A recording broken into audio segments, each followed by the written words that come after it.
So, what if the solution to modern family stress wasn't about better time management, but about a completely different family structure? We're about to explore a really radical idea called the Bonobo Marriage, and it's a proposal that challenges pretty much everything we think we know about partnership and raising kids. But before we can get to any kind of solution, we really have to look at the problem, right? The traditional two-parent household is often held up as this gold standard, but the author behind this idea argues that, honestly, it's cracking under the pressures of modern life. The author points to four huge stressors. You've got widespread parental burnout, the constant draining battle over who does what around the house, crippling financial burdens like childcare, and this really deep sense of isolation. These are the exact issues the Bonobo marriage is designed to fix. Okay, so what is this big solution? Well, it's not about small tweaks here and there. Nope. It's a complete structural overhaul of the family unit. And the inspiration? It actually comes from an unlikely place. Our primate relatives, the bonobos, who are known for their super cooperative, female-centered societies. So what exactly is a bonobo marriage? At its absolute core, it's a family that's built around the primary partnership of two women. Then, together, they choose one male partner to co-parent with them. The author is really clear on this point. This is not primarily about romance. It's a structural arrangement designed specifically for cooperative child-rearing and radical equality. And this ratio is absolutely crucial: 2 women to 1 man. The author argues this isn't just some random number. It's the key. It's how you deliberately rewrite the power dynamics of a household, making it structurally almost impossible for those traditional male-dominated patterns to even take hold. This slide really shows you just how different these two models are. On the left, you've got the conventional structure, which the author describes as often patriarchal, centered on male authority and hierarchy. But on the right, the bonobo marriage is built on a female coalition.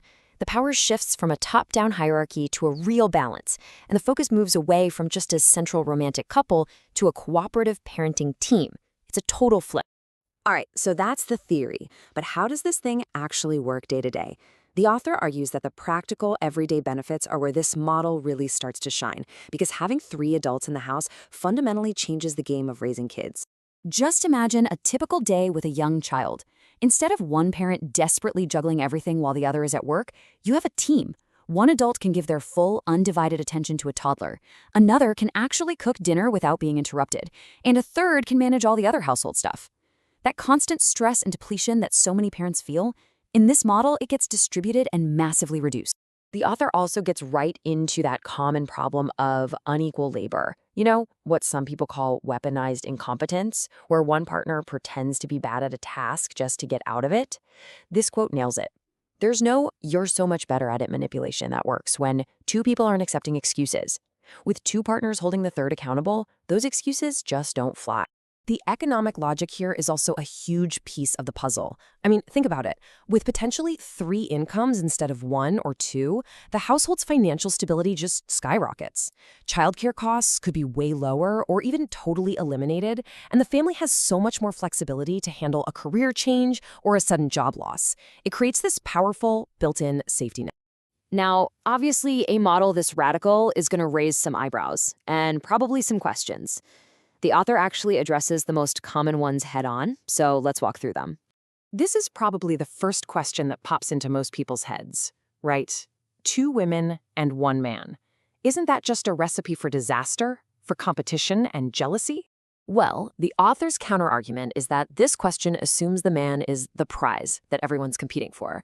But in the bonobo marriage, the foundational relationship, the primary one, is the partnership between the 2 women. They choose each other first, and that completely shifts the dynamic from competing for a man to collaborating with your partner. Okay, this is the big one. This is the most important question of all. Is a non-traditional setup like this actually good for kids? Here, the author points to a ton of developmental research.